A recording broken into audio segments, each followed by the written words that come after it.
Hello, this is Dr. Dave back with you again.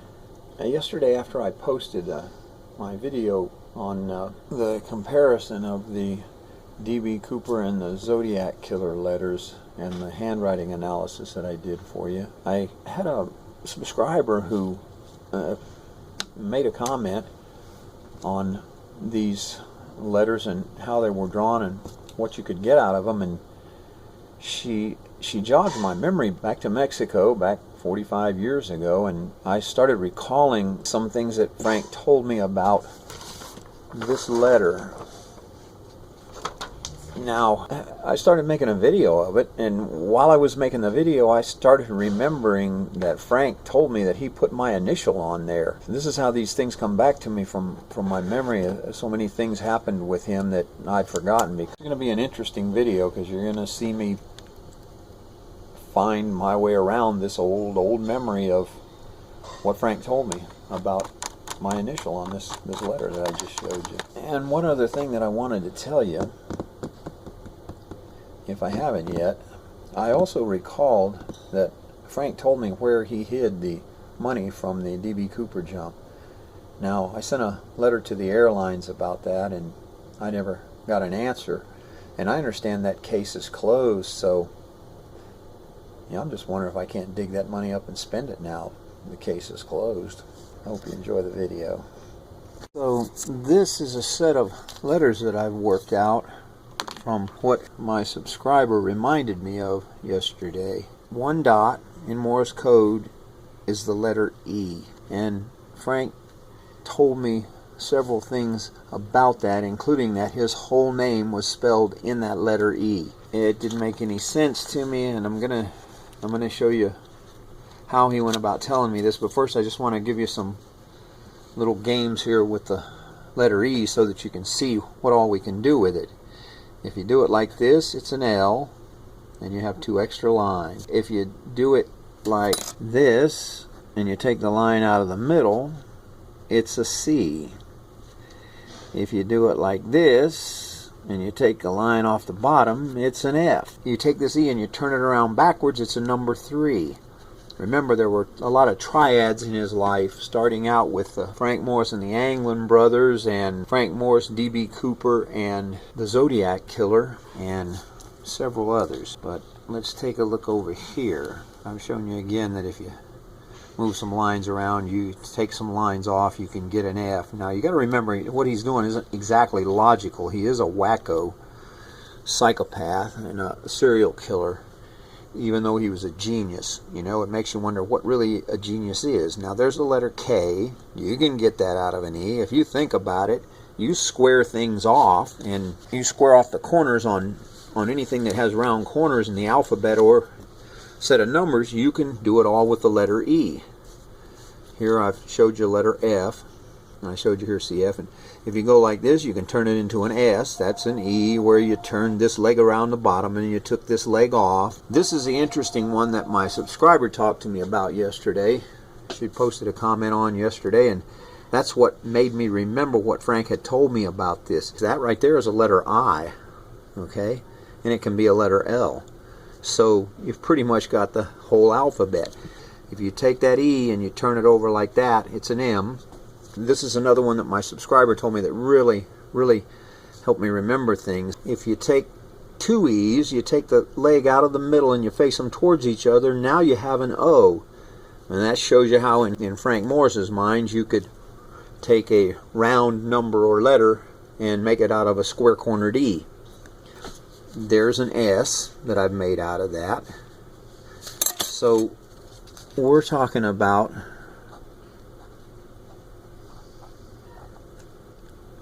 that's an R, okay? And this is an A.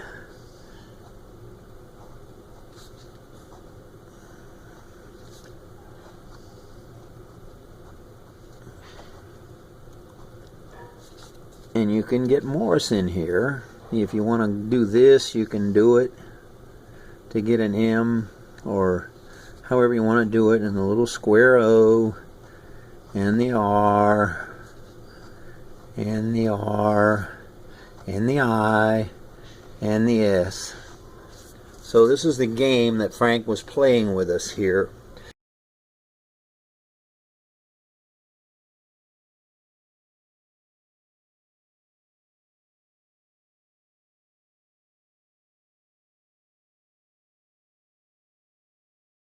Now, he sent this on a D.B. Cooper letter. He showed me the letter, and he played a little game with me, and I'm going to play that game with you so you can see how it went. This is the letter. Now, look at all the squared corners. You see, even a D has squared corners. Zeros have squared corners. He made everything squared. Now, before he put this in front of me, he had me sit down, and he told me to write down a letter G.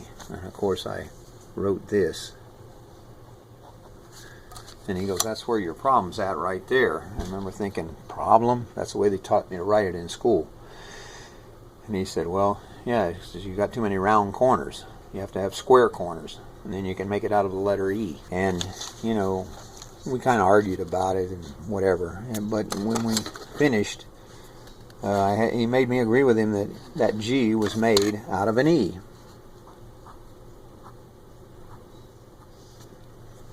Okay? Then he put this thing in front of me, and he said, you see that G? And I go, yeah. And he goes, now, do you agree with me that a G can be made without any rounded corners? And I go, yeah. And he goes, could you make that out of an E? And I go, yeah, but you know, if you bend your mind that much, you take a straight line and make it into a curved line and make it into a bend. There's nothing logical about it anymore. You could just make anything you want out of anything.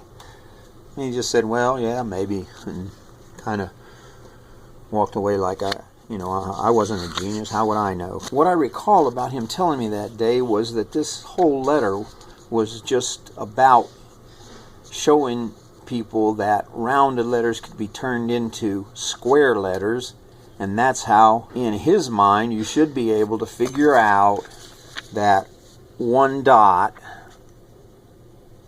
has the name Frank Lee Morris in it, because it's an E in Morse code, and you can get Lee out of that pretty simply, and he showed us how to get Frank Lee Morris, so that's his name, that's his signature, that one dot.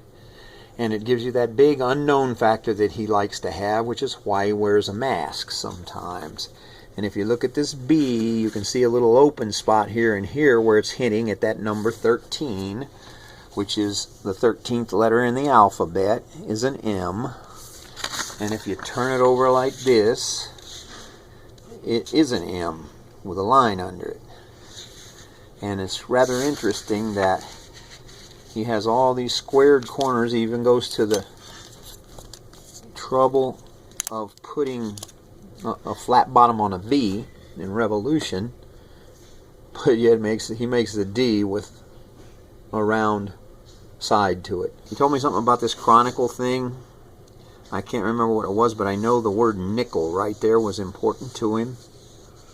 And I don't know if he told me he was trying to think of something to do with that and hadn't thought of it yet, or what it was. But if I think of these things, I'll make another video for you.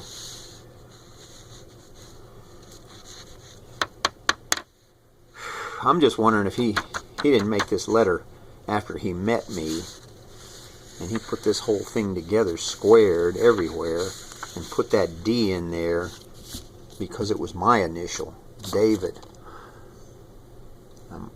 I vaguely remember he may have said something about that. There may be something in that I may remember later on why he did that. You know, I guess I'm going to have to make a little addendum to this video, because I just remembered what Frank told me about this letter, that letter D right there. I remember him bringing my attention to it, and I asked him, yeah, why did you write? He said, do you see anything different about that one than the other letters? And I go, yeah, why did you write it differently than the others? And he goes, because that's your initial. And I go, my initial?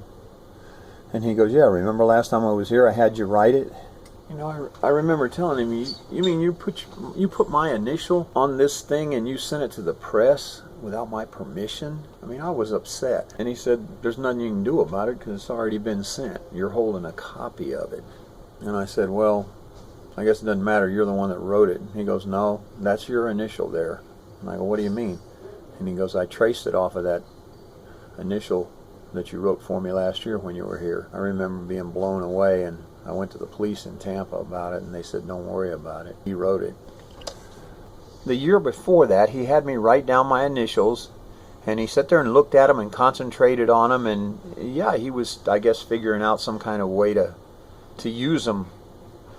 And I think it was the next year that he did that D.B. Cooper jump, or maybe that year and later on that year. And then he claims he put my initial on here. And I asked him, why would you write my initial any different from all the rest of these other letters? And you know what his answer was? His answer was, because I knew you'd want me to do it that way. Really weird when you're friends with a psycho and you don't know it.